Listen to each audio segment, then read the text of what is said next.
All right, what's up, everyone? Welcome to another episode of Studying the Sharps. I'm here with Eddie Fear, who I think most of you will know as Fast Eddie Fear.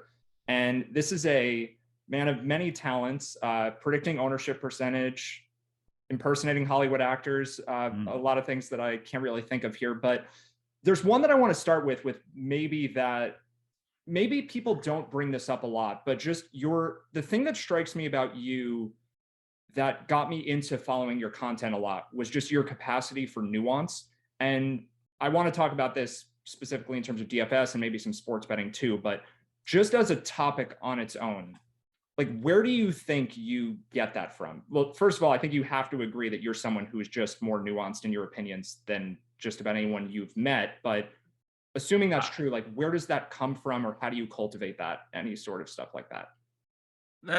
That's quite a compliment. I'm not sure that I would agree I'm necessarily more nuanced than anyone else, certainly in particular. But first of all, thanks for having me, Matt.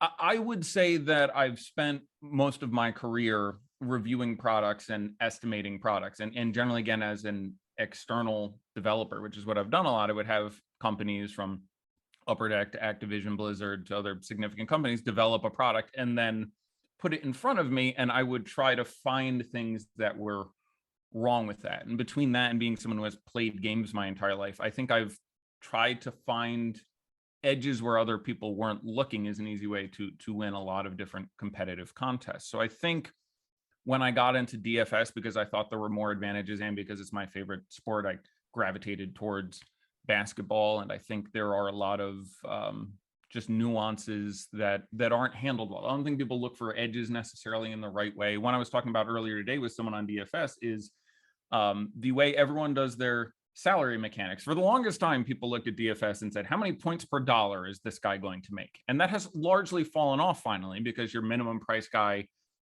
at $3,000 needs to score a much higher ratio of fantasy points per dollar than your guy who costs $12,000. If Jokic gets you 75, you're pretty happy. Okay, that's if he costs 12K, that's 6.25 points per dollar.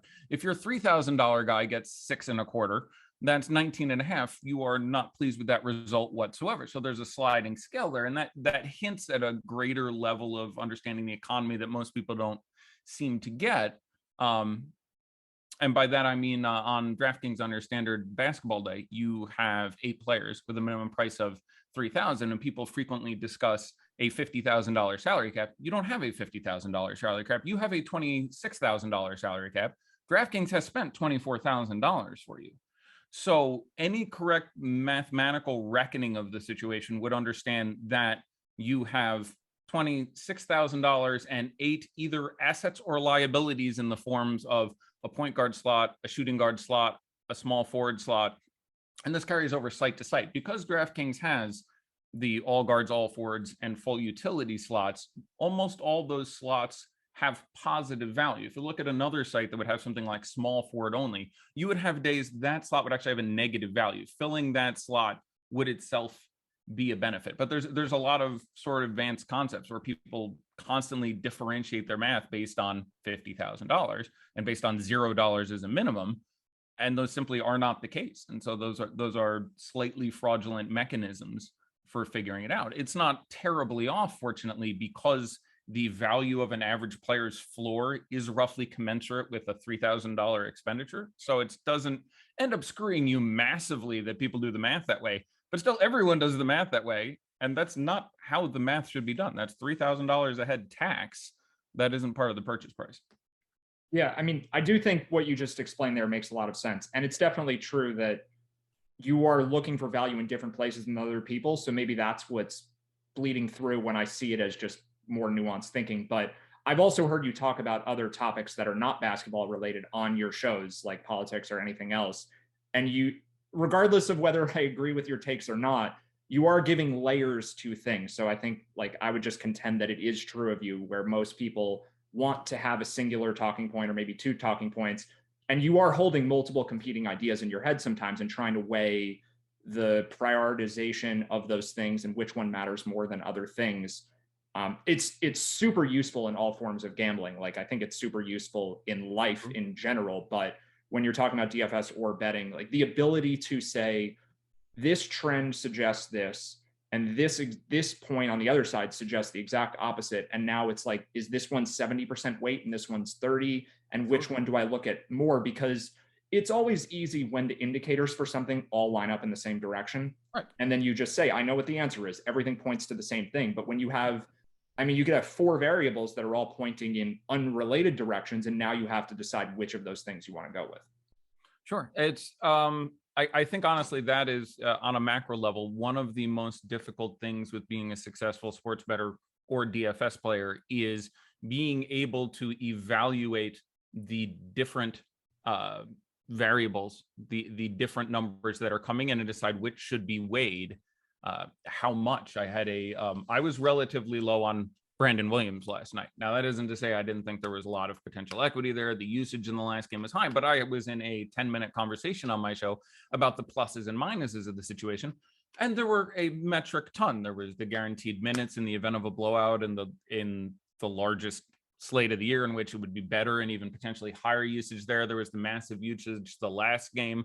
There was the fact that this is a Utah team whose defense, especially without Gobert, but even since he's returned, has fallen off a cliff a little bit, the obvious anemia of the rest of the team. But on the other hand, you could look at the fact that you were in a road game and an environment with thinner air, and who knows how good everyone's conditioning is, with the fact that Williams was not exactly a college standout, and that his results in a couple games so far likely wouldn't be overly indicative. He couldn't hold that usage, and whether or not his game and how Conley would handle, like there were literally 16 pluses and minuses in the situation. And I think the hardest thing, to go back to my original point, is finding a way to evaluate all of those.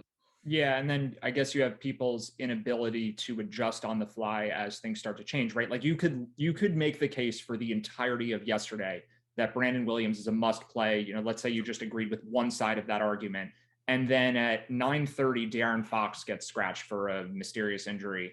And now it's like, now you have to do something completely different. Like you can't care nearly as much about the first thing you were weighing all day long, because now an entirely new set of circumstances has emerged. So I know you've said in the past, like a lot of the biggest edge in DFS, maybe most of the edge, comes from the ability to late swap.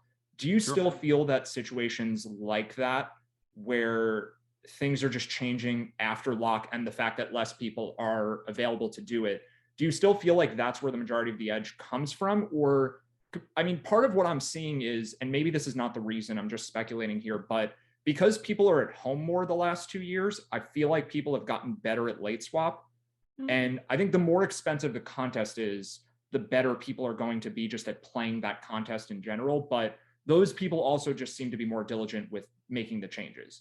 And to me, like the only time you can get an unowned late swap player is, one, if there's so many of them that it's just hard for everyone to be accounted for, or two, if it's like a slot that's locked out where it's the only game, like it's an island game and people just can't make the adjustment. Like there was a slate earlier this year where DeAndre Ayton was questionable, but it was the only game after 8 o'clock and they played at 10.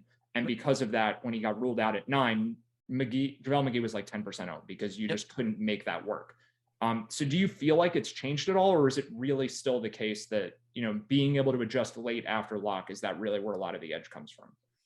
Well, this is one of a number of ways in which basketball is very different from other sports. All the sports are different in many ways, and basketball, which I have a feeling we'll get to in a minute, has a lot to do with how predictable it is. I would tenuously agree that people have gotten better at it. Last night would be a pretty good example. We had most of the day Damian Jones expected to start at center with Sabonis suspended for the Kings. And then still well an hour and change, I think, before lock, they announced that Alex Len was starting. Now, myself and everyone else who I think had common sense immediately decided that Alex Len would be the better play. For example, on DraftKings, he was $400 cheaper. The flat minimum is supposed to $3,400. He now projected starters minutes. There was a common sense reason behind it, which was that Damian Jones had been doing really well with the backup unit. He had been the only backup center for the Kings basically since Sabonis had come over. So they decided to keep him there. So you could think that Len would be in for Sabonis's role, or at least the majority of the minutes, assuming things went well. Now, Len got in foul trouble and was terrible. Damian Jones played 37 minutes and had a very, very good game, which, again, one of the many things you can do to be bad at betting or DFS is to be too results oriented, because Alex Len was by far the better play. There was no DFS site that didn't project him for more fantasy points. There was no DFS site that didn't project him for, or betting site or statistical projection model that didn't project him for more minutes, and he was half owned. So that was not late swapped well.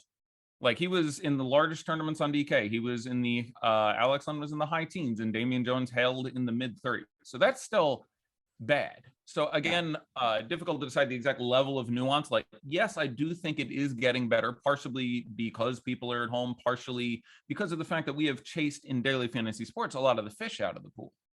There are still a couple million people playing DFS, but it's about 20% as many as were playing DFS 4 or 5 years ago. This is like the boom poker years of 2003, 2004, 2005, where I, a barely passable poker player, was just accepting cash donations from everyone because everyone and their brother wanted to play. The pool is harder than it used to be to beat significantly. So one of the reasons more people are late swapping is there are less, pardon the blunt term, complete and total idiots just out there throwing money away, which is a shame. Nothing I or any other tout or analyst can say is as useful as people playing really badly and throwing their money at you. So there are a number of things. I think in basketball, the single greatest skill, as you alluded to it, I would call would be closer to fire drilling and late swapping. And I don't want to go on a 20-minute lecture because this leads a lot of places, but basketball is the most predictable daily fantasy sport, major sport, significantly. Now, I don't know every DFS product that's been created by every company in every country in the world. So maybe Swedish handball is more predictable or something like that. But, and this is common sense, even if you're not a math guy. In your average basketball game, there are many, many, many, many more instances in which someone can score fantasy points, and they are worth commensurately less. So as opposed to baseball is the most obvious parallel. Baseball, for a hitter, you get basically 4 or 5 cracks at it. You might be able to steal a base or something, but basically you're going to get single digit chances to score fantasy points. And each time you do so, you're going to get between 0 and 20. So you end up with this huge variance where you can have the best player in the world, let's say, I don't know, Ohtani or Mike Trout, will frequently score 0. Like, guys, just going to go 0 for 4. That's going to happen. In basketball, as opposed to having 5, 6, 7 chances to score, you have, if you're looking at each instance in which you could score a point, get a rebound, get an assist, be involved in a steal or block, you're looking at, let's say, 90 or something like that, where in a given game, LeBron James is going to have between 8 and 18 rebounding opportunities and convert some number, which is going to marginalize around 60%. And then he's going to have X potential assist opportunities and then steal shots. And then he's going to take somewhere between 12 and 26 shots and make somewhere between 40 and 65% of them. So the range of outcomes for LeBron James, if he doesn't get injured, doesn't get in foul trouble, is so much more narrow, and it's such more of a predictable sport. Whereas Mike Trout and LeBron James, if you had similar scoring systems that somehow equated them, might both average, let's say, 50 fantasy points a game in a year. LeBron would score between 40 and 60 in 85% of those games, and Trout would score between 40 and 60 in 30% of those games. He would have hundreds and he would have tens every week. So, and that being the case changes everything else about it. It is the sport in which, oddly, projections are the most important and the least valuable, which is odd because your projections are hyper accurate. I have done, if you pick your 10 favorite DFS touts or analysts, I have hosted shows alongside 5 or 6 or 7 of them. I've worked during the day. Again, I work for daily fantasy sports sites, which is why I'm not allowed to play anymore legally. But at night, I have hosted shows for the last 5 or 6 years since I'm no longer legally allowed to play in the contests. And everyone's projections are pretty much the same. And when their projections are different, it's not because anyone's projections are better. It's because that person knows basketball better. The rare times that I have a projection for a guy at 28 and the rest of the industry has 20, 20, 21, 21, 22, it's because I'm giving him 6 extra minutes. And that isn't going to be based on my algorithm being that much better. So the analogy I frequently draw is that projections in daily fantasy basketball are very analogous to sneakers in actual basketball. You need them.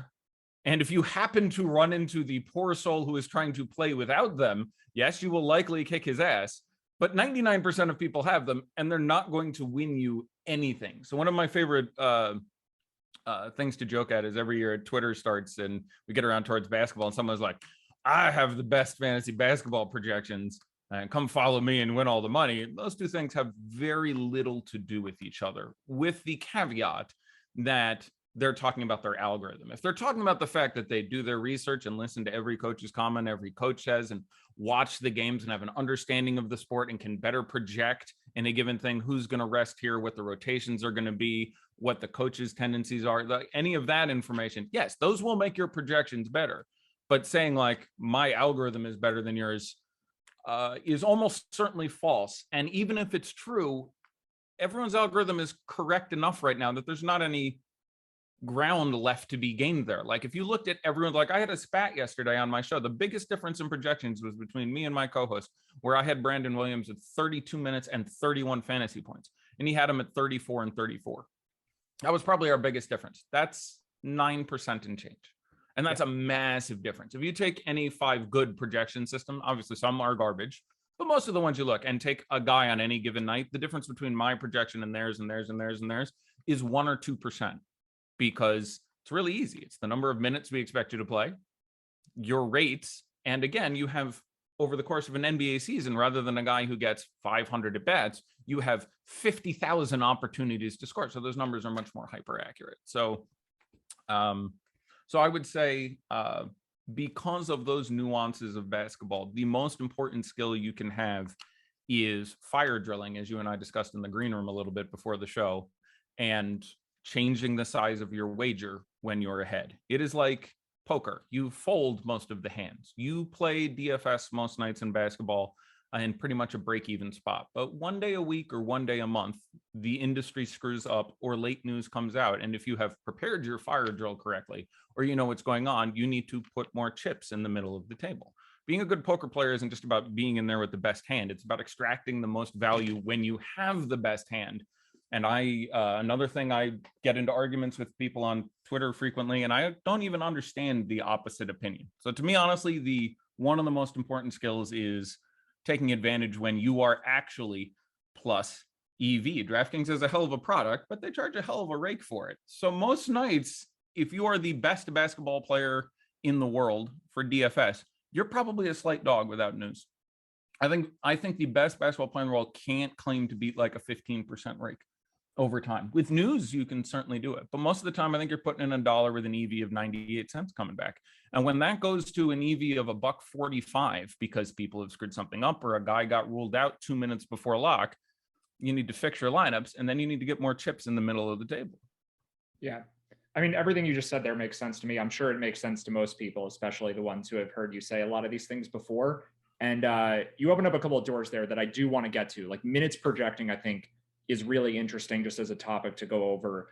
And then this fire drill idea, I think, is really important too. But before we get to those, just this idea of how valueless, but also necessary projections are that you were on for a while there. And then how just pervasive they are. Like, it's not just the projections are converging. Well, one, they're better than they used to be. Sure. 2, they're more similar than they used to be. And I think 3, more people use them than what they used to do. So the whole field now has the same information, essentially. Like most people are using roughly the same information, which means that I think in the past, one of the reasons I struggled with basketball DFS initially is because I started out with baseball and hockey, which are super high variance sports. You're stacking, you're trying to fade the chalk, you're trying to leverage the chalk directly, like stack against the highest owned pitcher, that sort of stuff. You do that in basketball, like you're not winning. Like that just doesn't really work. Or at least that was very true in the past, where the best way to win was just have better projections. But now I feel like what's happening is there's such concentrated ownership, especially in smaller field contests, because everyone is using the same optimizers, the same projections, the same plays. And I think over time, it seems like there's more capacity to beat the field by being unique in calculated ways. So my favorite slate that's happened this season was the one where the Rockets were playing the Clippers on the road, and Dennis Schroeder was like the highest owned player because I think they were missing Kevin Porter Jr. and Eric Gordon, maybe one other guy. And then on the Clippers side, Zubac was underpriced. I forget, someone was after them too, but basically all the chalk was in the same game. It was all starting players from the same game. And that game had an 11.5-point spread where there was a way for everyone to just get wiped out by a blowout, like all of the chalky players. And to me, it seems like, yes, you can get a big edge late swapping, but you can't get as big of an edge as you used to. And I'm kind of weighing the idea that you can get a bigger edge now if all of the chalk is correlated with the same thing and that game fails. Like it's not like football where you could just have a super low scoring game and no one gets any points, but you can have a blowout where just all the starters get wiped out. And in that particular game, Isaiah Hartenstein and Josh Christopher happened to be amazing in garbage time. And like that was where a lot of the points came from. But do you see it similarly where there's potentially a shift where most slates you don't have a situation like that, right? You don't have all of the chalk positively correlated. But see, it's difficult because I agree that the groupthink is something to be aware of and work against. One of the things I tend to do on my show is the slate gets done and I take guesses at what the ownership is going to be, and then they read it out live, and it's something I'm sometimes very right and sometimes I'm very wrong on. But I think there are very few things in DFS that are correct to say I'm going to do this every slate. There's some good ones. I'm going to do my research the same way. Sure, that probably works most of the time. But there are people who are like, I'm always going to bet the same amount, which I've discussed is a horrible idea. It's very similar to blackjack. If you bet the same amount every day, you can't win if you bet the same amount every hand in blackjack. Literally, you're going to be the best counter in the world.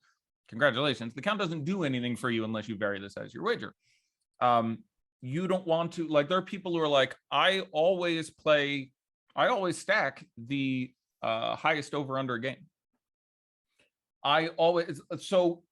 And this would apply as well to me for any concept like I always fade the group or I always go with the group. There is frequently good chalk and there is frequently bad chalk. And again, this speaks to something we were discussing before where there are so many variables, and being fluid and understanding what is different in different scenarios and being able to, because the tricky thing isn't just that if you're playing DFS, golf, basketball, baseball, football, anything, there are all these variables to look at. It is that the weighting on those variables isn't even consistent slate to slate.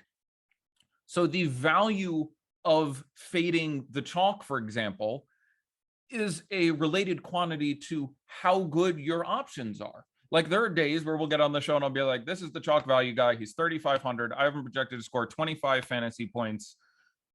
I think that's great. And I can't really replace that. I'm fine with getting as heavy as the field if you wanted to lock the guy and go ahead. And there are days I get on this show and I go, this is the chalk value guy. He costs 3,500. He's going to score 2,500. He's going to score an average of 25 DK points tonight. I want none of it. There are 7 guys I have who cost the same amount or less who are projected to score between 21 and 24. I'll take any of them at 6% as opposed to playing this guy at 75. So I'm hesitant to answer your question even with a yes, this is something to be avoided because there are really so many variables that loop in on a given slate. If you have, last night was unique in the fact that we had a 12-game slate, which is the most we've seen in a month, and that we had 2 games at lock, 1.5 hour after lock, 4 an hour after lock, and 2.5 hour after that. That changes everything because people don't late swap optimally. People have never late swapped optimally, by the way. Most people late swap as in, if one of my guys is hurt or sitting or whatever, I will replace them. That is the late swapping 101. Late swapping 102, 103, 201 are, this is my cash lineup. I have a guy who hit the absolute nuts who isn't that highly owned. I'm not going to adjust my cash lineup and remove any of my guys with any risk because I'm only playing this in head-to-heads and 50-50s, and I only need this to be better than most of the field. And I took one guy in my cash lineup who I was a little dicey on, but he's only like 12% owned in all my contests and all my 50-50s and double-ups, and he scored 80. I'm removing anyone with any risk. Has this guy been injured in the last month? Why? Because I only need to finish in the top 50%. That's intelligent late swapping. Commensurately, I played that same guy and he scored 3 fantasy points and died. Even in my cash lineups, I need to get some of my safer plays out and go with less chalky guys and guys with a higher upside. So there are so many related and variable concepts that there are very few hard and fast rules. So while I think that all your observations are accurate, as far as projecting best course of action after that, that's where it gets a little tricky for me. Yeah, I do think that people, and I've done this many times, people who are playing multiple types of contests in a given night, I don't know how they do it where they're able to make the right call for different sets of situations. Like, let's say you're just to keep the simplest example, you're playing cash and you're playing GPPs.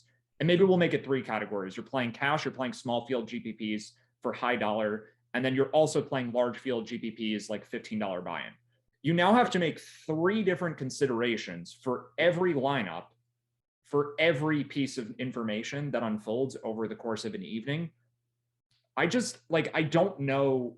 And fire drilling it, like we talked about before we started, just knowing what you might do if certain things happen. But like, how, if you played now, how would you go about organizing that? Like, is there a certain contest type you would just restrict yourself to one type of contest because you think you have the most to gain from, you know, let's say you have the most to gain from cash lineups because you can project minutes better than people, and that's going to give you the most. And you can contest that too. Maybe that's not what you would do if you had the best minutes projections, but like, I don't know how people are able to play all different formats, because when I do it, when I try to do that, what I end up doing is just treating everything the same and just scaling all of the decisions in relation to whatever costs the most money, because that's where you have the most to gain or lose. So whatever's the most expensive, I'll just make all the choices around that and then just apply that same way of thinking to everything just for the sake of simplicity. Like, is that basically how you would do it also?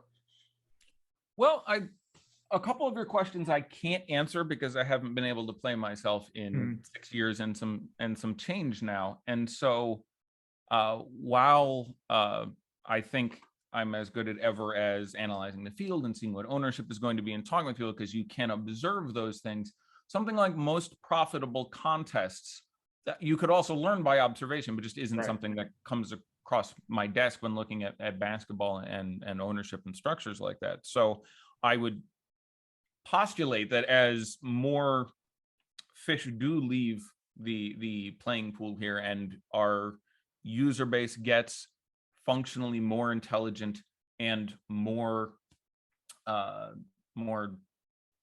just more keen in with the correct way to play, and that more of the poor players have left the environment, that cash games would strike me as very difficult. I'd have to try it. There would obviously be the ability to beat groupthink a lot. I know there are a lot of players who play not necessarily in teams, but there's a lot of information that gets used a lot at the highest level where I could see it being beatable, where you're like, I know people are going to play this guy. And again, this is if you're lucky once a week, more frequently once a month, you're aware something is going to get screwed up really badly. And I'm trying to remember the last time it happened. It wasn't last night, because I still had, like, we do 1 to 10 rankings on every player every night. And I had Brandon Williams at a 9. Other people were pushing for a 10. I was perfectly happy with the guy at a 9 because I still had him projected for, I think it was 31.25 fantasy points at 5,500. That was a fine number. Now, I thought he was going to be over-owned and said so, and he was massively over-owned. He was almost half-owned in a situation where his skill set and value was very duplicatable in a number. It was in a massive, massive slate. For someone to be 50% owned on a slate that big, something weird has to be going on. Like, there is a fun, you can use regression analysis and various other mathematical disciplines to basically look at, if this is what you have this guy projected at as option A, and there's options B, C, and D, and option A is going to be projected at 50% owned. For that to be correct, options B, C, and D have to be at ownerships above X, Y, and Z, or projections under P, Q, and R, or something like that, where it is very weird for there to be a scenario where at that price, that guy should be 50% owned. Yeah. It is less likely in tournaments over time to work. In cash, that's a whole separate thing. You had the best projection. Just to ask you something on that point. Sure. Are you most of the time, I know this is not going to be every time, most of the time assuming the range of outcomes is similar for every player? Because, like, to me, if someone's higher variance, then there's more reason to fade them as chalk. And if they're lower variance, there's less reason to. if they're lower variance but they project great, then fading them is just, I mean, it's not necessarily going to be the situation where you needed to have them because they had such an amazing game, but they were worth having more of the time if they're lower variance. So like, this is a struggle for me in all sports. Because it's really interesting because that applies to a number of other contests. Am I playing in 100, 1,000, or 100,000 person contest? So I'm playing in 100 person, and like, is the guy 20% owned or 60% owned? Really changes all the inherent math there. There are times where if a guy gets super chalky, like I would think the most common scenario in which I've given good advice is not this guy is good who other people aren't looking at, but it's that this guy is bad who other people are looking at. I spent 3 years making fun of PJ Tucker chalk donkeys, with the exception of earlier this year in Miami, where he had a number of very good games in a row. And he picked up a number of assists and other guys were out. When people on PJ Tucker's team were out, it made him functionally, actively, obviously worse. So you had PJ Tucker, who gets some rebounds, gets defensive stats. I love PJ Tucker as a basketball player, don't misunderstand me, but basically makes corner threes for his offense. So the best year for this was he was playing in Houston, and he was playing alongside Harden and Westbrook. And Harden would go out and Westbrook would go out, and PJ Tucker would go from 4% owned to 40% owned when his projection should be, and it wasn't because people projected this wrong, and this is one of the things where you could beat the system, should have gone down. Because PJ Tucker scores in corner threes, which you like to be open, and you get open in the corner more often when you have James Harden and Russell Westbrook flying all the hell over the place. When they turn into Armani Brooks and DJ Augustine or whatever the hell, he does not get open, and he's not a guy who creates his own shot. So for most players in the league, if you take two massive usage players off the court, they would project for more points. They would project for maybe a couple more minutes, but their usage would generally go up. They would end up taking a couple more shots. So again, they would apply that same rule, and I would watch projections at every other site go, okay, PJ Tucker normally averages 18.34 fantasy points per game. We have him for 24.5 because those guys are out. And I'd be like, I have him for 16.75. And that's what he averaged. Like, they made this mistake again and again and again and again. If you went back and looked, any games in which both Harden and Westbrook were out, or one or the other, he took fewer shots, took fewer open shots, took fewer shots from the corner, scored fewer points, scored fewer DFS points, like literally was an actively worse player. So it is rare to find that advantage, but that was a big money thing. Another one was when James Harden would play Portland. If you didn't specifically look at what Terry Stotts used to do to James Harden, it looked like a great matchup. Their defense was up and down over the years, and then you're talking about like a 4-year span here. But James Harden at one point had remarkably the worst series of games against Portland because all Terry Stotts did was throw the entire kitchen sink at him.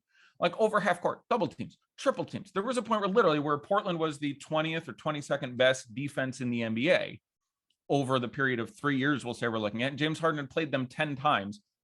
And you looked at his worst 5 scoring totals. They were against Utah. He only averaged 51, and his 4th worst scoring total would be against Memphis, who was good at the time. They averaged 50, and it was like 51, 50, 49.5, 49.2, and 46 or something against Portland. Because they just jumped up and down on his face. And constantly people went, oh, Portland, bad defense, bad against shooting guards. I'll play James Harden against them. He projects for 68. And for me, I'd be like, he projects for 56. So there is a bit of zigging and zagging, but that happens rarely. That happens once a month, twice a month. Most nights you get through the show and you have some insight. You round a corner, you say, look, I think this guy's going to be 40% on. That should probably be 30. There's a lot of that, but there's, little actionable bits of news really make the difference. And that's why you have to vary the size of your bet. Yeah. I mean, I do imagine there's a lot of lower scale versions of the PJ Tucker phenomenon or the Harden versus Portland phenomenon, just like micro versions of that. So how would you say people try to become good at figuring those out? Is it a combination of just feel? Like, it can't be all feel and it can't be all just on-off court metrics. Yeah, because you probably need to blend them. But just to give one more example, I frequently say I love it when the math confirms what I viewed, or when what I view confirms the math. Like, that's the best thing where you're like, you know what, this shouldn't work out like it. Let me go back and watch some tape. And I watch a fair amount of video review. Okay. You see something and you're like, okay, that's what I expect to see. That makes sense now. Like, I was there's a lot of things I don't know. I do not understand why Cleveland's defense is good or even tolerable this year. I still don't understand. I've watched 5 complete Cavs games and portions of another 30. I still don't quite get it. Like Lauri Markkanen going out sort of made sense, but at the beginning of the year, they were still really good, and you were playing a bad defensive center at your small forward position. That shouldn't work in modern NBA. Like, it should have just been demolished, and I never figured out the answer. Maybe I will by the end of the year. They're going to make the playoffs. I'm going to have like a whole week there to watch Cavs basketball. I don't get why they were legit good. Like, I thought they were going to be awful. I thought they were going to be 28th in the league, and they were like 8th in the league. I need to figure that out. So. Yeah, I think this is a good way to segue into like team and player valuation and maybe some sports betting related concepts too. I mean, for me, as someone who has followed the Cavs more for betting this year than for DFS, one thing that definitely happened that helped is that Colin Sexton is not playing and Isaac Okoro is playing. Sure. And then also, I think Jared Allen has just been way better defensively than anyone would have thought. And Evan Mobley has also been way better defensively than anyone would have thought. And Darius Garland has missed games, which has meant, I mean, I guess Brandon Goodwin's a better defender, at least, even if he's 1/10 of the offensive player. But whatever, maybe Garland is just, you can mask that just by having 2 really good shot blockers behind him. So that's one thing that I've struggled with a ton this year is I will try to analyze teams essentially by, I guess for lack of a better term, mashing the values of their players together. So you could take a rating system like Basketball Reference win shares, or you could take 538's player rating system, or you create your own, anything like that. I like LeBron a lot, but there's a lot of there's tons of choices, and I would say for like 80% of players in the league, they're going to be pretty close to each other, and then there are just some outliers at both ends of the spectrum. Yep. But to quantify a team, I've found it generally works to just add the values of the players together. But then you get situations like, I thought the Pacers were a good bet against the Bulls. This was 2 months ago. So maybe you'll remember the game, maybe you won't. But the Pacers didn't have Miles Turner. They didn't have Sabonis. It was before the trade deadline. He just wasn't playing that night. And they basically had a team of all guards with Terry Taylor starting at center. There was no Bogut. They had no big. And Vucevic came out and scored 6 straight buckets like inside the paint immediately. And I watched the first 2 minutes. It's like, I missed this. Because if you just added Brogdon and Duarte and Levert was still on the Pacers at that time, you just added the value of those players. Was this the game where Goga got injured 30 seconds in? I don't think he was available for this one. I know which game you're talking about. This was one where he wasn't available at all. Okay.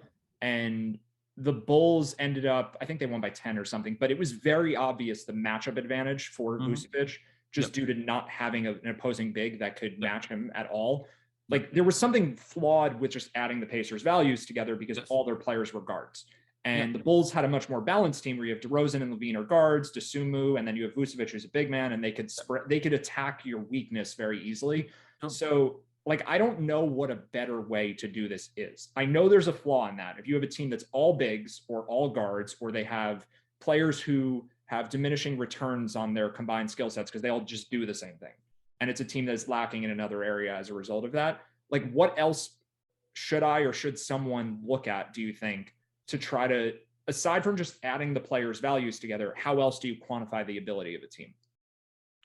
Well, nothing regarding DFS or sports betting is as useful as listening to people whose opinion you trust. Now, you don't want to just fall into the group think, but more time and more sources is always better. And understand that there are people who may help you who may not help me, and vice versa. People have various strengths and weaknesses, and people have various tendencies that they either need to encourage or inhibit. So there could be someone you watch who gives you great advice and really helps you, who is completely redundant. You may know how to play daily fantasy sports extremely well, and you may know the math extremely well, and your process may be great, but you may not know basketball or football or whatever the sport may be, or vice versa. So the first thing I would say is, evaluate your information intake. Like, from whence are you getting external information, and how much is it actually helping you? Like, if you play DFS now, you probably have some sort of routine. You follow these people on Twitter and you see their news, and you watch this show and you read this guy's article and listen to this podcast. Take a second. Which one of those is usually worth the time? You should know. Like, it's people. You and I had an interesting colloquy, if you will, earlier, where we were discussing the value of entertainment in hosting a show. And I was saying offhandedly that I think being entertaining has real dollars and cents value to it. I think if you're listening to someone talk about fantasy sports or sports betting and you enjoy their content and find them engaging and entertaining and you're learning something and it's an enjoyable concept, you will be listening better. So whatever minutes you're listening to the show, you will intake that information more efficiently. You will listen more often. It's not like, I got to listen to that guy again for an hour. You will listen more often, enjoy yourself. So there is a real functional value to that. So that is a long, I mean, I'm rambling a bit, but your question was, how do you gauge how good a team is? And it depends what exact facet of the team I'm gauging. Like just talking about the Pacers and Bulls game that you were discussing. The Pacers defense for a month was the worst defense in the NBA, demonstrably so. Like I was leading off shows going, like I remember talking about this where there was literally 8 successive slates that somebody playing the Pacers was in the optimal lineup. And I was like, I do not think people are like, everyone who played the Pacers was underprojected by a point or two. They were that bad. And I don't think people realize it. And I was like, people think it's the Kings. People think it's the Rockets or the Thunder back then, who have gotten much better since then, or the Lakers. The worst defense in the NBA right now is absolutely the Pacers. It's not dissimilar to the Jazz when they lost Gobert. When you got Miles Turner out of there, their entire defensive system did not make sense, and it didn't do any of the things it needed to do. It didn't stop people at the rim, but it wasn't stopping people from taking threes or making threes, and just completely broke as a system. So you had that, and then you added the fact that Vooch, center on center statistics are really useful because they're one of the few things in the NBA where most of the time one guards the other, about 98% of the time. So if you look at a center who played a game against another center, that head-to-head data is more relevant than other head-to-head data. Playing a game and being like, this team has this shooting guard and this team has this shooting guard, so they'll guard each other. That isn't how that works at all. They may not guard each other almost at all. And even if they are guarding each other, they're guarding each other for maybe half of the time. But for centers, there's enough, that data is more positive than misleading. Looking at other positions, being like, how does this guy do against the opposing small forward when he's a small forward? Absent additional contest or coaches' comments or knowing who's going to guard two is literally more distortive than helpful. Like defense versus DVP. Oh my God. Defense versus position in the MVP is one of the most fraudulent stats. It is literally more harmful than useful. Like literally, if you took the same person, did the same research, bet the same contest, used DVP as a research point versus didn't, I think literally never looking at it, just removing that information would actually be a boon. I think it is actually more distortive than helpful. But Vooch, for example, to get back to the specific point, is extremely good against smaller centers. Whenever he actually gets a height advantage, when you get him out there against Terry Taylor or Isaiah Stewart, or if you get someone he can lean on, he's very, very good. He has more trouble with guys who are a little more fleet, handle them outside a little better, manage the jumper. If he can lean on a guy, he's extremely good. So you would look and see that where there is other centers who struggle more with a guy who is more lithe and can get low, Vooch is in that category. So it was predictable he would kind of blow up in that spot. And I mean, none of this is always, again, probably the worst thing most DFS players do is be really results oriented. Well, like I literally have heard, I've seen 5 people today say, God, I can't believe I switched from Damian Jones to Alex Len, which you made absolutely the correct play. It screwed you. You lost 30 fantasy points and some amount of money. Sorry for that. You absolutely did the right thing. I like Vooch last night.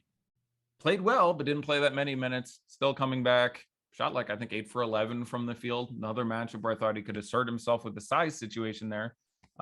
Bagley, obviously a poor defender overall and also smaller. There's a lot of goods there. Didn't happen to hit a ceiling. He was fine. I think at 40 fantasy points or something. But it is the long, slow wearing through of rock by water. The sample size you need is massive. Yeah. If someone wants to claim that because of Alex Len's matchup versus Jokic, they had an 80% probability on him getting either in foul trouble or run off the court, fine. Like if that was your process, but aside from that, you're just doing results. Like you're just doing results oriented thinking. And it was, I mean, like if you were to correctly amortize the goods and bads of Alex Len matchup, Yes, one of the downsides was the fact that because he was starting, he was likely going to see more of Jokic than Damian Jones. Now, that if they were going to split 48 minutes at center, they would have ended up being much closer to even than you would have thought. Like Right. Len would have, like Jokic was going to play 37 minutes. Alex Len was going to play 24.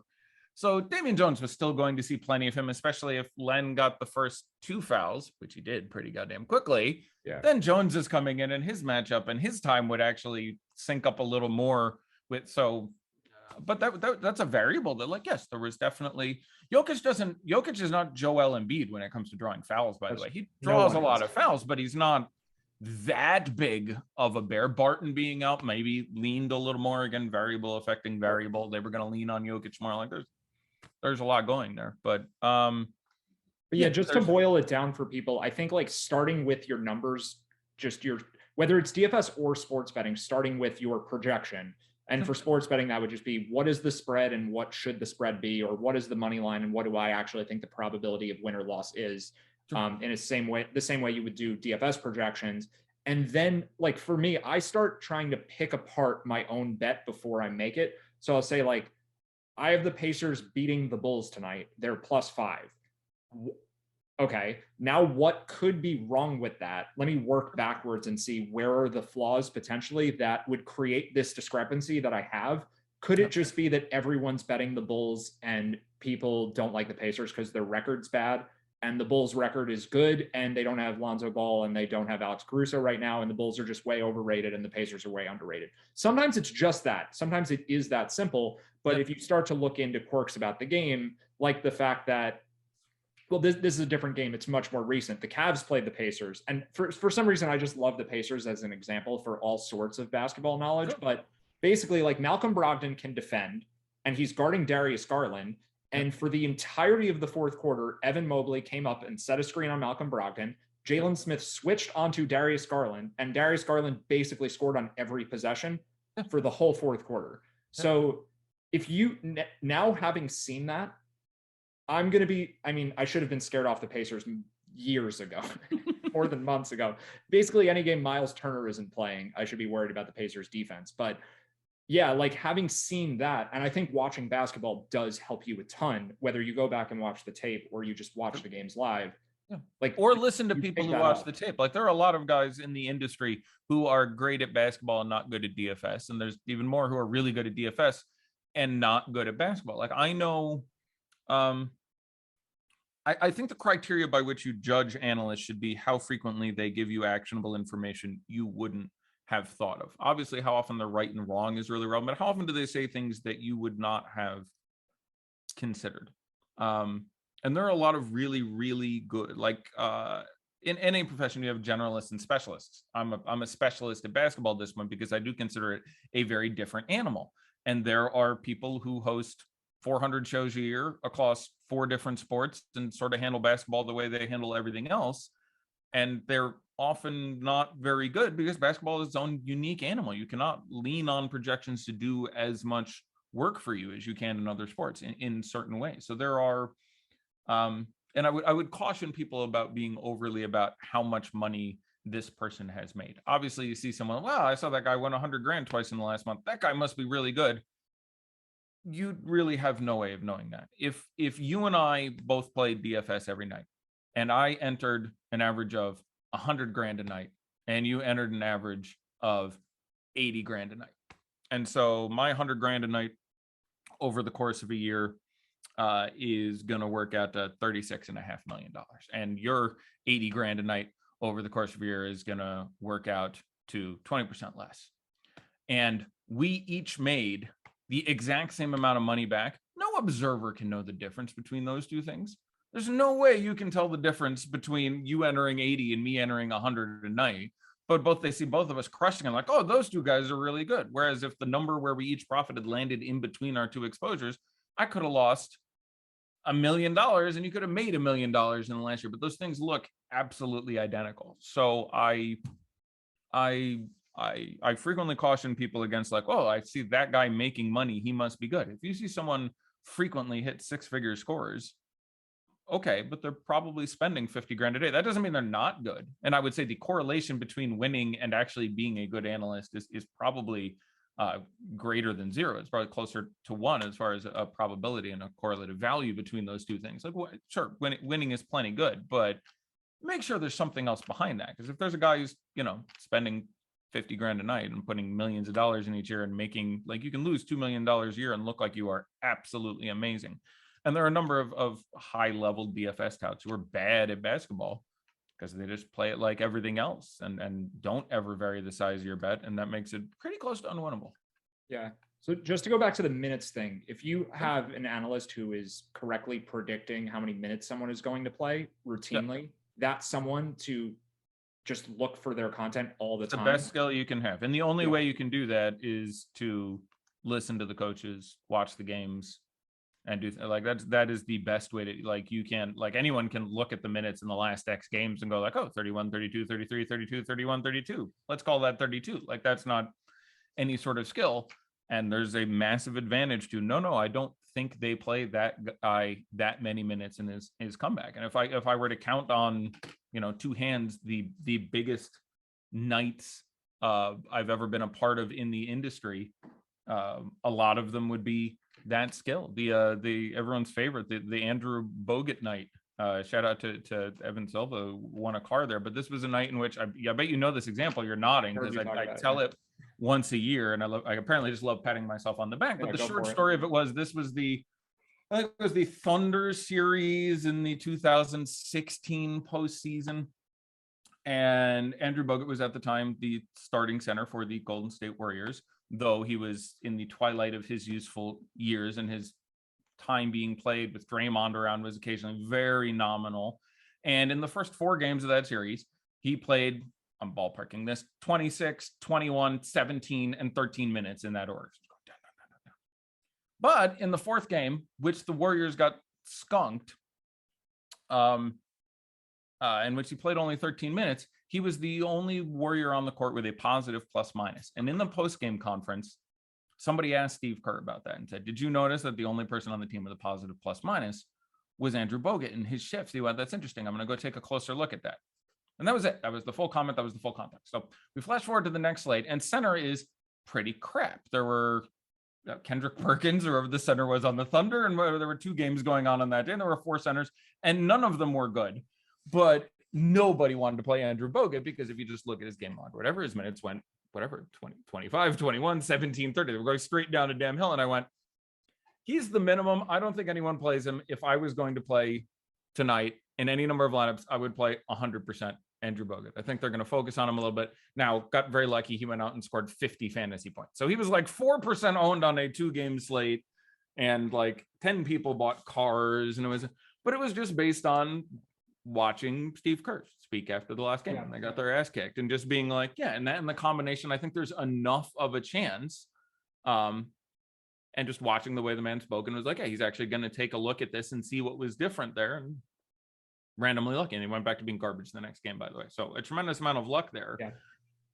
But that's the closest thing you get to an advantage these days. So if you found someone who could excellently project minutes, like if you found someone who was frequently like, no, I think he's going to get closer to 27 than 21 here because Killian Hayes missed that game, and so I think they ran Kojo a little more, and on the back-to-back, and actually has a thought process for more accurately projecting minutes, more valuable than almost anything else you run into in basketball. Yeah, so there's obviously tremendous value in that if you can just have a different assessment of a guy's median projection for minutes, and just no one else expects him to play as much as you do. But the other situation is one where you just think the variance in minutes is way different than other people think. Like, one trend that I picked up during the playoffs last year, and honestly, it may have come from you and it may not have, I don't remember, so you can tell me if this was something you talked about, but Zubac didn't play for the Clippers in the 4th quarter if they were down by more than 10 points ever. Like, they would just keep the small ball lineup out there. So if he was the chalk, and he fluctuated so much during last year's playoffs for DFS, where he'd have a good game, everyone would play him. He'd have a terrible game, no one would play him, just kind of just alternating. And if they were trailing, Luke Kennard basically took his spot in the rotation. They moved Batum or Morris to center. And so what I would go on, and it's hard to derive the value. Like, you almost need to have your own capability to take the information someone's saying and apply it to what kind of gambling or contests you're in. Sure. But all I would say every day is we don't know how many minutes Zubac is going to play. It could be 17, it could be 35. And the score of the game will highly dictate how many minutes he plays. Like the number one variable is fouls, and number two is are they winning or losing? And his range of outcomes for minutes is just massively high. Yeah, absolutely true. Which makes him better when he's lower owned and worse when he's higher owned. Like getting the variable, like, look, people aren't playing him and he's been not playing in the fourth quarter. So the last 3 games he's played 14, 17, and 18 minutes. There's a real chance he plays 28 tonight. But because of those last 3 games, his ownership's gonna be down at 4%. That makes him great. And when he comes in as the chalk, right. And then the next step from that is correlating with the fact that I'm not putting Zubac in this lineup because I think that they're going to be down. That in theory would have some instructiveness about their opponent, be it the Nuggets or whomever they're playing in that series, likely having a somewhat decent game that they're winning. So if you're looking at a short slate, one of the things to do when you build a lineup, and again, this isn't sports betting, this is just DFS where you're forced to make correlation decisions, is you want your lineup to tell a story. All right, I think that game blows out. Okay, we'll build a lineup that makes sense. Don't play the guys who are starting in there. Maybe run one of those bench guys, lean heavier on the other game. So, no, I think you're right on there. I mean, the Clippers are a great example of a team that is much more random than most teams, whereas there is a lot going on. But randomness is good for you. I think if there was one overall message I would want to convey, it would be the fact that if you just are like, I'm going to play the highest projected guys without anything else, and I'm going to lean on my projections, you won't win. You're sitting there in blackjack playing $25 a hand. You will lose eventually. You're just sitting there paying a slight rake, and you have no advantage over the field. You want chaos. Like I think one of the funniest things I see people who do this job for a living, and usually it isn't people who just do basketball because they understand the value, but you will see DFS analysts being like, oh my God, can't we just get the news earlier? I hate this late news.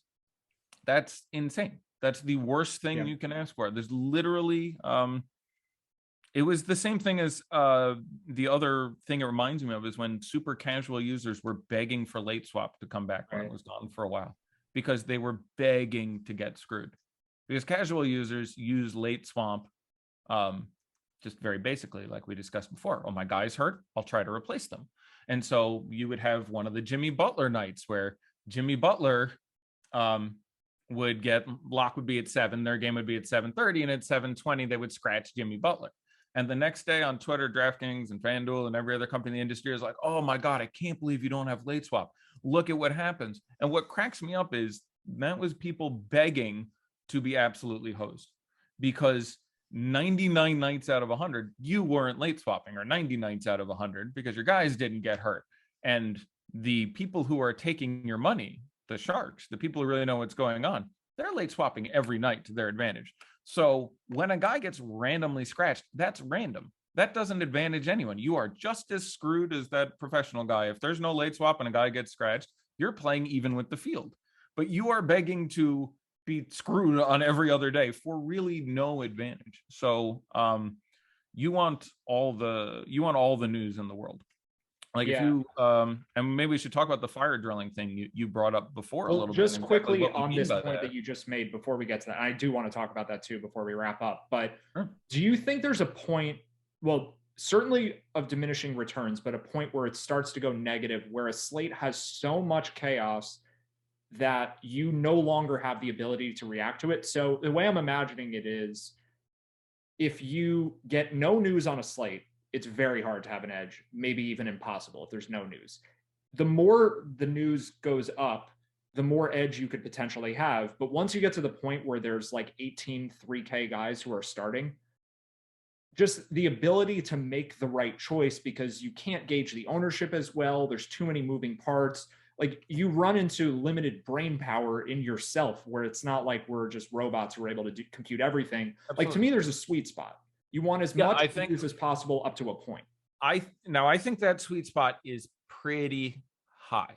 For sure. Like I want, like on a 12-game slate last night, I would want someone unexpected to get ruled out at 640, 643, 646, 649, 652, 655, and 658. I'd want like that much. Yeah. But yes, I would accept as a mathematical axiom, there is some point at which the world blew up and I mean, in theory, the more decision points that come up, the more someone who can take a little bit of advantage of all of them would profit. So I think that point would be higher. But yes, there's clearly a point at which the Nuggets team bus drove into the Grand Canyon while simultaneously a nuclear strike has removed 4 of the games from tonight's slate, but the other 7 games will go on, including all the Nuggets G League team. Yes, that point would be like, okay, that might be too much to handle in 10 minutes. But I do think I do think you would want a lot of. Yeah, I think I'd probably draw the line earlier than you, but the point is noted. I think. Well, it also depends what you're, and this leads into the fire drilling concept. Yeah. What can you handle? Like, you have a capacity to amortize news and make best use of it. Again, the short 2 steps are fix my lineups, and then if I'm advantaged, get more money the hell on the table. So you and I guess I'll just go into it real briefly. Just to quickly set this up for people, I've heard you talk about this on many shows over the past couple of years. I haven't had new material in 5 years. This is anyone who's watched my show is, if they're watching this, they're just like, I've heard this. I've heard this. Maybe. Like, I think maybe not entirely, but maybe a little bit. No, but I think like the idea that at 725, if something happens, I think I've heard you say off the cuff, like, get more money on the table. Are you specifically talking about turbo slates, late slates? Like, it's not specific. This is as a question. It's not specific to just the main slate. Figure out. Oh no, you can get some slate. Like, get yourself into all the different content. Oh, absolutely. It depends on pre-original lock or late slate, but it can be massive for late slate. You will get in late slates where, especially if you are not a massive budget guy, if you're playing $50 a night, there's really no big difference to you between the main slate and the side slate. For someone who's playing like 20 grand a month, you cannot get enough action on a late slate to take full advantage. But you can get a big percent. If you have a grand in the bank and you're playing $50 a slate, and you find out at 728 that guy on the 730 slate isn't going to play, frequently that guy ends up 30, 40, 50% owned, and you go from, again, having an expected value of 98 cents a dollar, or if you're not that good, 90 cents a dollar, 88 cents a dollar, 85 cents a dollar, to $1.40. So if you bet $100, it should be worth $140. You are wasting money by not getting more money out there. Always play within your means. Obviously, never bet a cent that you can't afford to lose every single dime you would spend on sports betting or playing DFS, of course. But if you're saying I have, 35 grand to play with over the course of the year, the wrong answer is, well, then I'm just going to play $100 a day. That's absolutely asinine. Most days, my $100 is worth $90 and $95 coming back. Some days it's worth $150. I'll play a grand on those days and be expecting $1,500 back. So no, certainly main slate is the easiest thing to prep for, but late slates, if you get news at 728 that something is changing, it's usually, not always, there are times that fixing your lineups. And again, if you're playing multiple sites, this gets even more complicated. Back when I used to play, when dinosaurs roamed the earth, I played 7 sites a night, which was something you could do in 2014, 2015. There were tons of sites, not always super reputable, but there were tons of sites. And I was playing a couple $1,000s on each site a night, and I was playing one lineup on each site.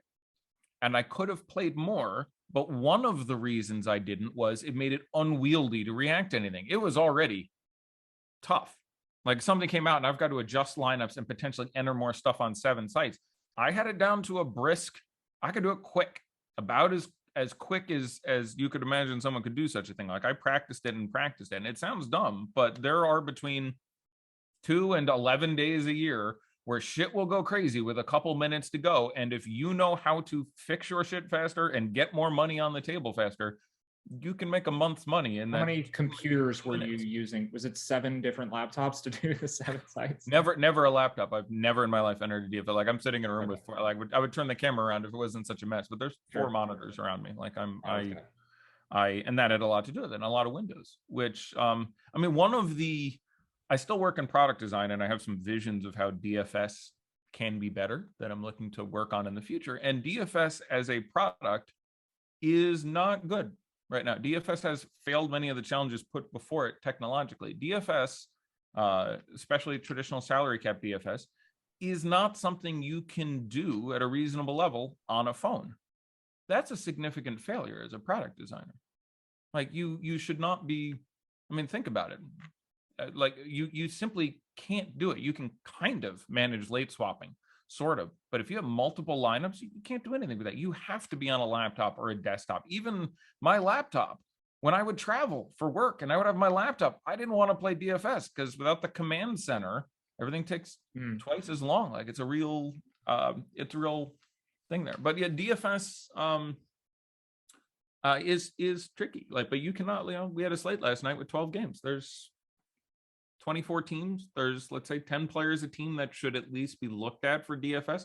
That's 240 players. So even if somehow I was able to consume all the information on a phone, listen to a podcast, read an article, and know as much about the slate as I would on desktops, let's assume you could manage that, which is a whole different question for the content industry. Can I enter a pile of contests and adequately adjust those lineups on my phone? I certainly can't like compare X, Y, play 200 up. Like there's no apparatus whatsoever for that to do. So DFS, we have not done a good job of innovating that product over the last decade. We drafts became more obvious. We had them at Fantasy Feud when I worked there, shout out, 9 years ago, and draft got huge. And then obviously the evolution of best ball. But traditional DFS salary cap type contests are woefully lacking. Yeah, I will say, like, I've been someone who's brought my laptop to the parking lot of a sports stadium because I was going to a game at 7 and needed to edit lineups at 6:55.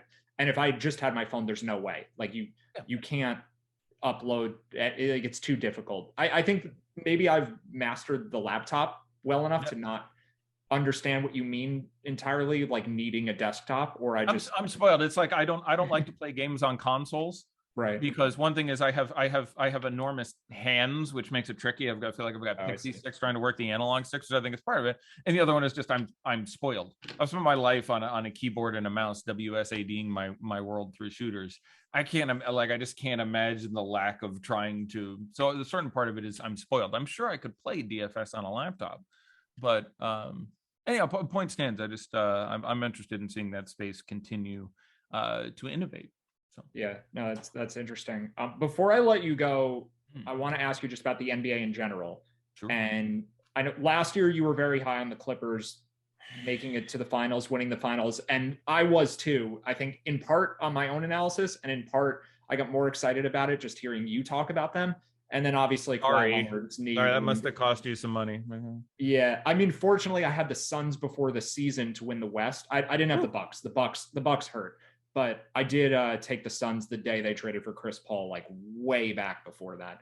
So I was rooting for the Clippers. You must have got 35-1 or something. It was around that area, 35-40-1. The Clippers I had lower odds, but for a lot more. So the Suns were a decent backup there. But yeah, the Bucks winning the championship wasn't that helpful. I think the Clippers would have beat them fairly convincingly. I thought they were the best team too. I like that team. They were it's interesting to draw comparisons between that team and this year's Lakers team because they were both old teams.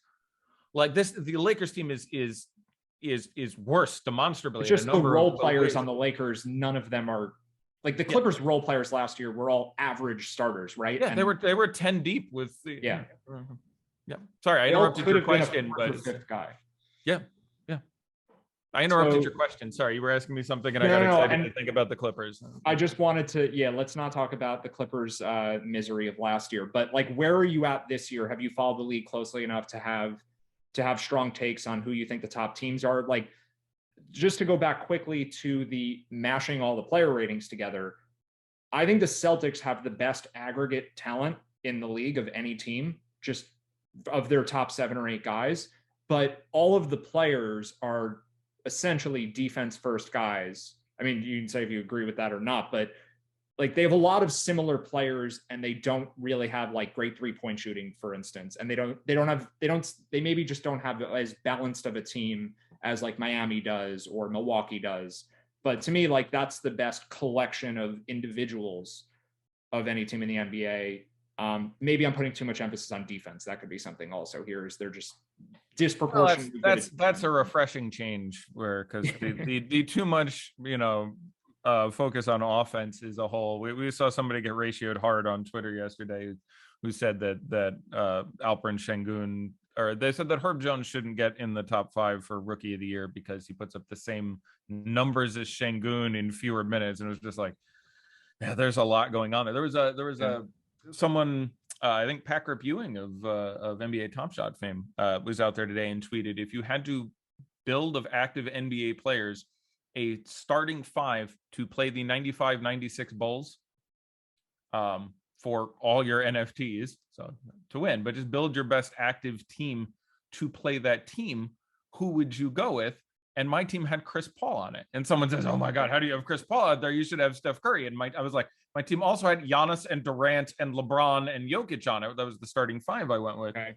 And I was like, I don't need a couple more buckets. I think, Chris Paul is a better game manager. He's one of the key. I'm not saying Steph is a dummy, but Chris Paul is one of the smartest guys. Could you argue Jimmy Butler should be the point guard instead of Chris Paul because Giannis and LeBron are also point guards? Yeah, that's all right. That's what I'm saying. I almost went point guardless. I almost played none of them. Like I think you could make an argument that on that team you actually play Rudy Gobert over Jokic, which is interesting, or you play Joel Embiid. Like I like Jokic a lot. I'd take LeBron off before I took Jokic off. Jokic is limited defensively. Like if you go with, all right, so again, remember the assignment. So, I understand. Just quickly, I've got to beat the Jordan Pippen Bulls. Okay. No, so I know, but if you go by defensive metrics for this year from all of the various sources, I know. Jokic's defense actually rates higher than Gobert's this year by a lot of them. Oh, that's crackerjack stuff. Like that's, but it's small sample, right? It's only half a season. Let me. I held a show for a while where I was talking about the issues with Russell Westbrook and Nikola Jokic, and the first half of that show has held up brilliantly over time. Where I said, listen. Russell Westbrook, who I really like as a human being, who I think is a singular, brilliant, dynamic basketball player. I love watching the guy play basketball, but I don't want him on my team. Yeah. Because he doesn't make your offense better. I'm offended by where this is going, though, because I don't want Jokic in the same sentence as this. I totally agree with your assessment. This is where I'm wrong, but it's just like Westbrook does all these things. He does not make your offense more efficient. For sure. Your team scores fewer points when he's on the court than whoever else your backup point guard was. Raul Neto scored more points for your team. And as a point guard, you have to be able to do that. Your number one job is my team has to score more points.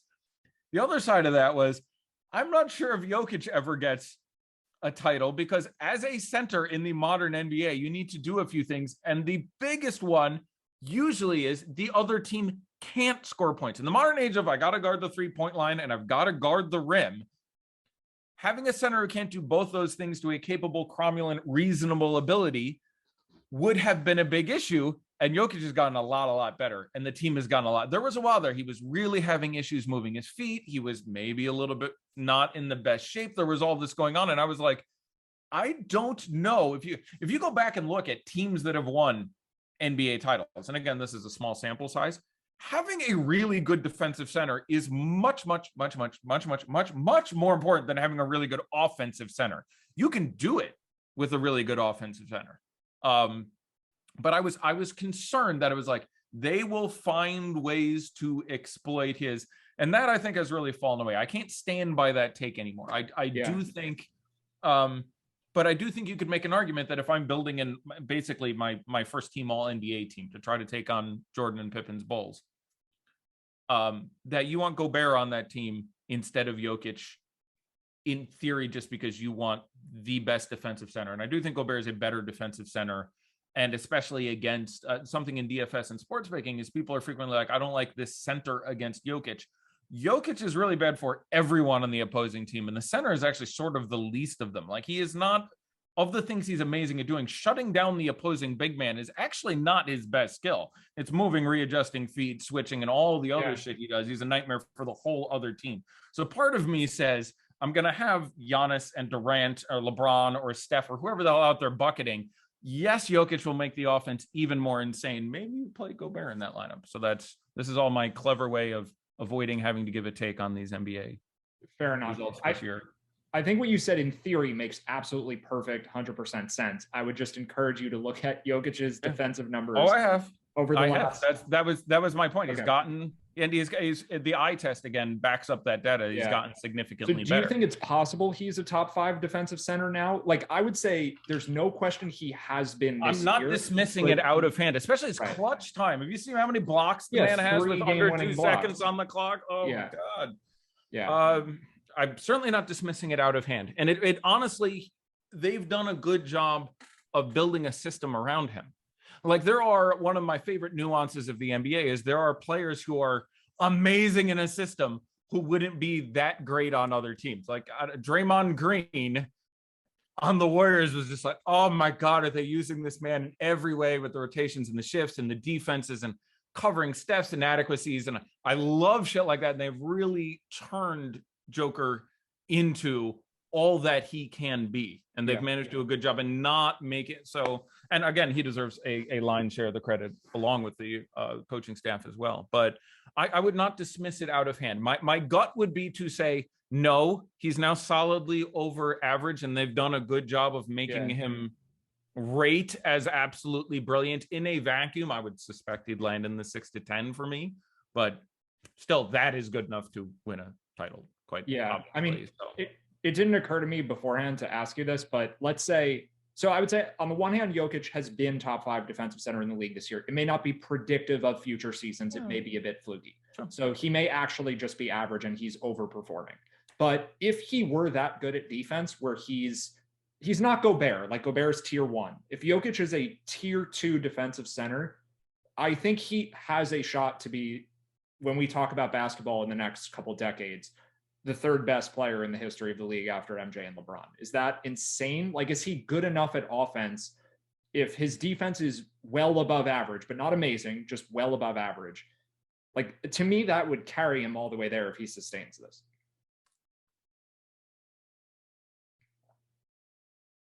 Yeah, I think that's fair. I think he would enter into that conversation with someone like Giannis, where again he is frequently derided for the things he does not do exceptionally well, being that he's still not as good of a passer as he could be and does not shoot the ball exceptionally well.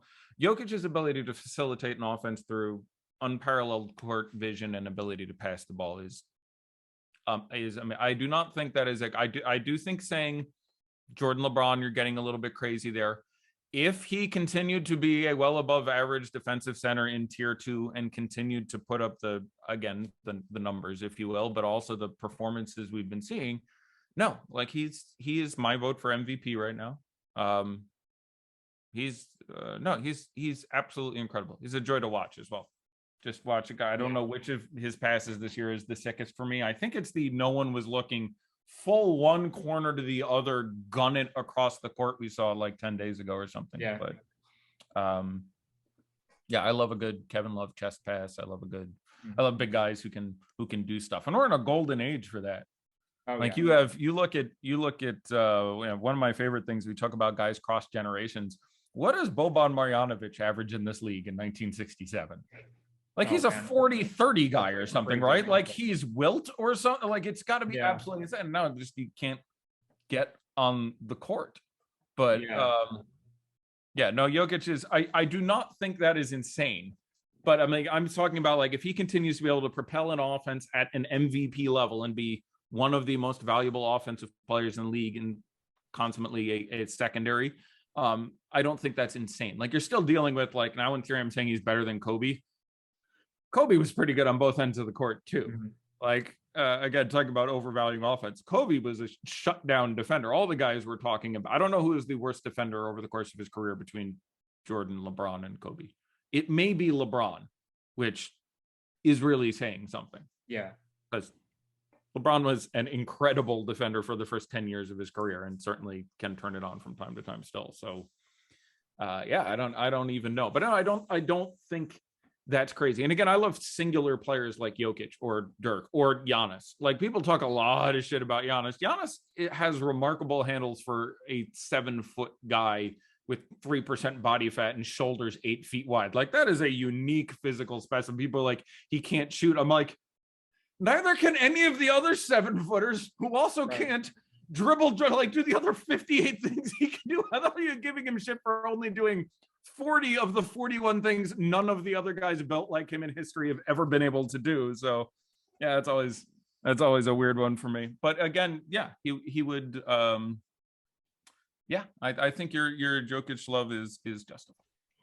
Well, okay, one other thing I definitely want to get your thoughts on before I let you go is sports betting concept, and it's specific to Jokic, but I think it applies to a couple other players. Just how incapable a sportsbook is of quantifying the value of a player. So just to give the opposite example, Jimmy Butler and Giannis, even to a lesser extent, because of the competence of the rest of their rosters, if one of them sits out a game, we're not talking about some insane change in win probability for the team. Specifically Butler, who is probably a top 10 player in the league.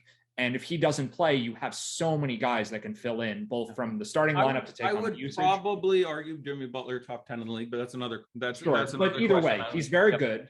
And if he doesn't play, even the Lowry and Bam and Oladipo now, like they're good. And then even the backups like Gabe Vincent and Max Strus, like those guys can play too. PJ Tucker. Yep. So one of it has to do with how duplicatable your skills are on your team. Like I could actually make an argument that Bam is more important for that team winning than Jimmy, I think. Like I think I could make a strong argument there. And like I like Kyle Lowry a lot. He's the best point guard on that team. They can cover those skills in a lot of ways. So I would not be surprised if any of those guys went out that the line moved. But I think Bam being out would actually be the thing that would increase their win odds the most for me. I felt the same about Miles Turner, just to bring it back to the Pacers, because I always have to. Miles Turner was more important than Domantas Sabonis for that team. Oh, sure. Not even that. Sure. Even if you could say Sabonis is the better player. So for Jokic, Denver has no one. DeMarcus Cousins being there helps a little bit, but like the difference in win probability in a Jokic game and a non-Jokic game could be 25% and 75%. Like it's insane. And I just don't think there's any way, like for me, honestly, if Jokic is a game time decision, I have a bet one way or the other. If the line is set in between the two possible lines that would exist with him in or out, if he's in, the line's bad. And if he's out, the line's bad. Yeah. But I actually, and I've started talking about this more recently, I don't think he's the most extreme player in the NBA for betting value. I actually think that player is Trae Young. And it's not for who wins and loses, it's for the total points in the game. So I just wanted to get your thoughts on this. Like in my mind, it's a little hard to quantify because the situations are so different each time. But I think 20 more points are scored in Trae Young active games than Trae Young inactive games. And part of it is because Lou Williams doesn't play as much anymore. And DeLon Wright has the opposite skill set of Trae Young. Right. So that'd be interesting. I think you could draw a similar corollary with Ja Morant, who also runs at an incredible pace. So I've tried that. It doesn't seem to, I'm shocked that you're not right there. The amount of times I've bet the under when Morant is out and lost, like it almost never wins.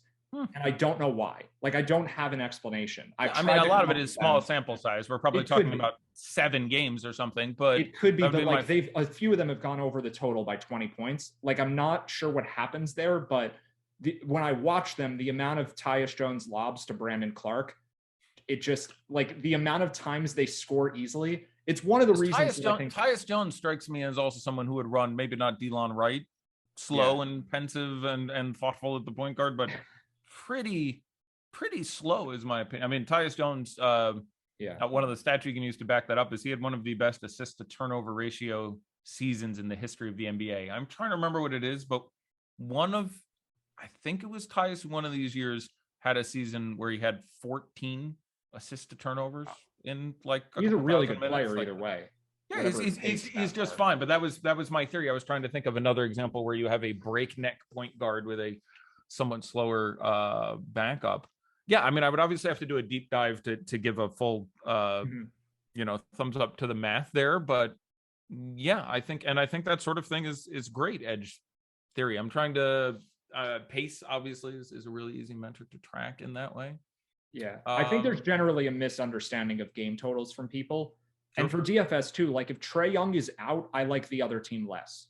All positions, not just the opposing point guard who he would guard or whoever he was going to guard. Which is never the opposing point guard. Right, it's PJ Tucker he's guarding. It's freaking like we're going to throw him off. It's Kyle Anderson. It's a guy they do not put him almost ever on the opposing point guard. Nor should you. Trae Young, one of the most overrated players in the NBA for that reason. And again, that team's pretty good, and he's brilliant offensively. But I think he's truly like, there will never be another player like him whose combination of being so good at one end of the court and so bad at the other. Like, I don't know. There's no way that player's ever existed before, right? Like, he is a once in a lifetime player. I mean, you can say Isaiah Thomas, the most recent, though Isaiah Thomas, the previous, also applied a little bit too, though he's a pretty good defender. Okay. And again, there are guys who are smaller, really good defenders. Like there are a number of shorter point guards who can defend extremely well.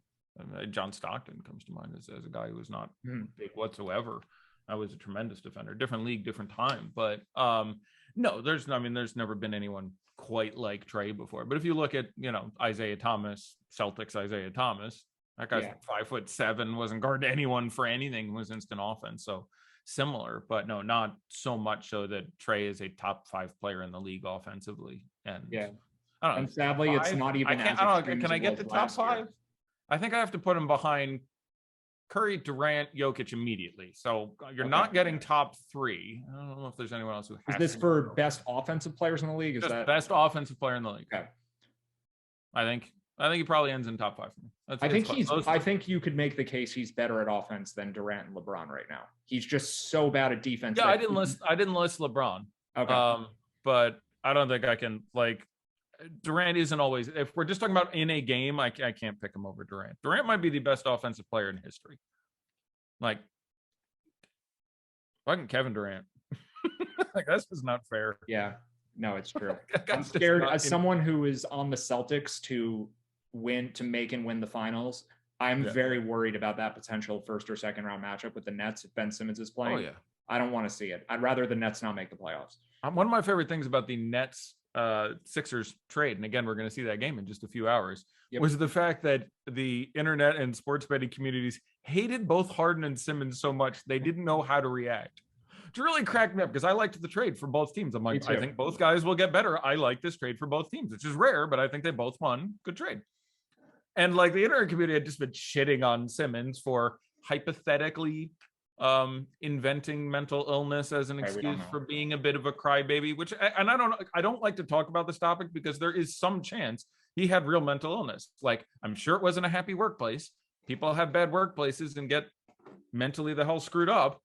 That could have happened. And I don't want to give a guy shit if he actually was honestly having a really tough time. So, but people were pissed because he might have been like, oh, sorry, I can't come to work today. I'm mentally ill. And okay, I understand them giving him shit for that. And Harden worked his way out of one team and is now working his way out of a second team. And I understood, but the trade went off and everyone's like, I don't know what to say. I hate both these guys. So I found that particularly amusing. But Ben Simmons, as your secondary ball handler, power forward defending, Ben Simmons is a very valuable basketball player.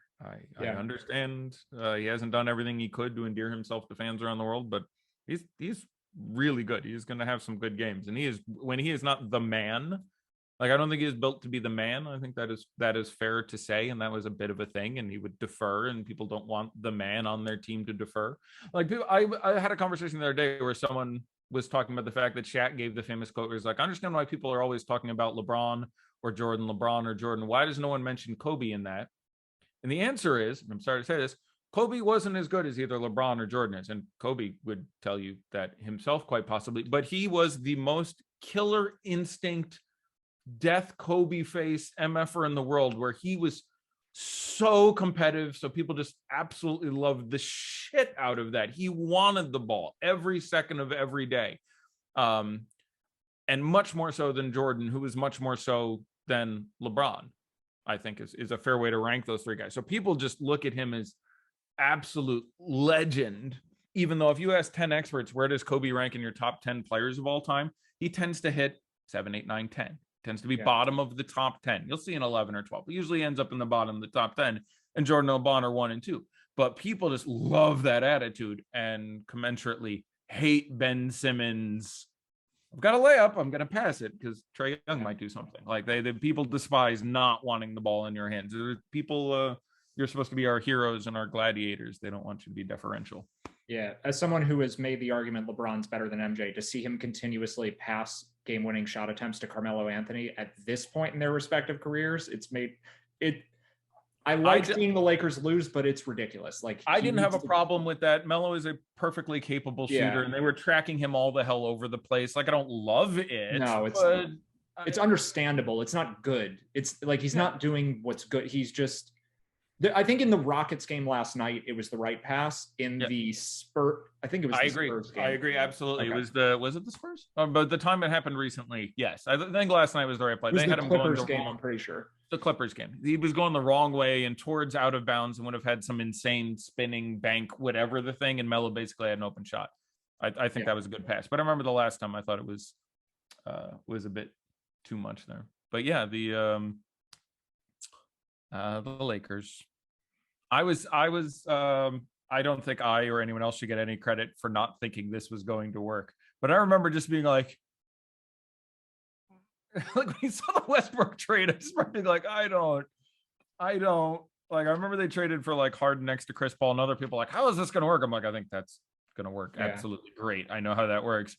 I don't know how Russell Westbrook, as like your 1C guy on the team, he needs the ball in his hands, but he's your least efficient scorer and second best point guard, and basic build around LeBron strategy is get guys who shoot the three really well. This Russell Westbrook is not. So just so I'm not surprised. It's, again, I really like Russell Westbrook, and it sucks, but he's also going to fall, and he hasn't gone that far. He's going to fall off an absolute cliff. The guy's had 7 knee surgeries in the last 6 years. He's that many. I think it's 7 knee procedures. I could be off by 1, but it is more than I can count on one hand. It's 6 or 7.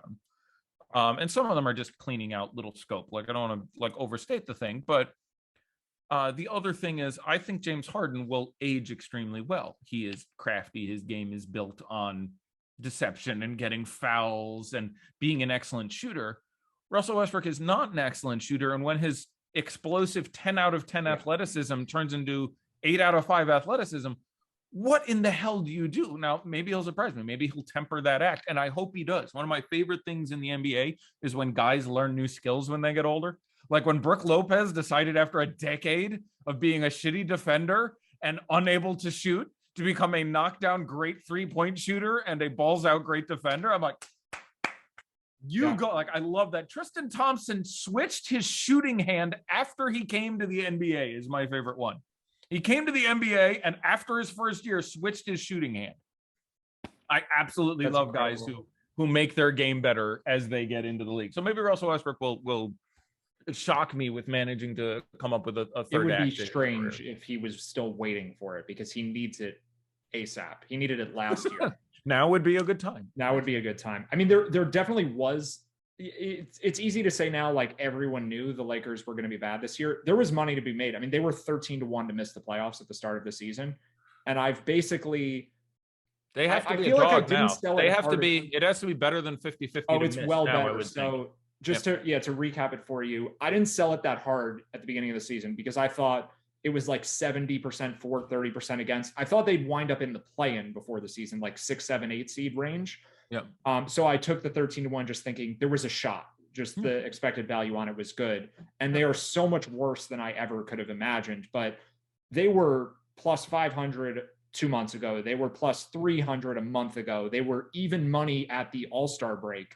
And now you're getting now you're laying 3-1 on the no side if you bet it today. So it is just, I mean, Anthony Davis getting hurt again, like that affected it, but who didn't think that was coming at some point, that either Davis and or LeBron was going to have an injury? Yeah. Yeah. No, those guys have some miles on the tires. Yes, they do. Well, Eddie, I think we can wrap up here unless there's anything else you want to talk about. We've covered many things. I'll go all night, baby. I hope the editing is successful and we get this down to a brisk 90 minutes. We're not. This is just going through the whole thing. People can watch this entire conversation. I think it'll be good for everybody. Okay. If people want to pause and rewatch later, we'll leave it up to them. But I think, we covered a lot of good stuff. I don't want to take any of it out. I appreciate that. It was again, fun. And I appreciate your time, all this time that you've devoted to all this basketball talk. Just tell people again where they can find your content. I actually forget if we mentioned it at the beginning or not. We didn't. I didn't give my CV, Yeah, do your or my plugs. resume or anything, but my I work at FTN Daily. That's NFT and N. I do shows every Wednesday and a couple other days a week. We have an excellent staff of people. You should stop by. So check us out at ftndaily.com. You can follow me on Twitter at Fast Eddie Fear. That's what I got. There's my pitch. Well, all right, I'll let you go. I'll let everyone else go then. We've got an exciting, we're filming this on a day where we've got Curry versus Jokic, and we've got Embiid and Harden. We've got the Nets Sixers thing with Ben Simmons in the building. A lot of exciting basketball to watch. So thanks for tuning in, everyone, and go enjoy the games.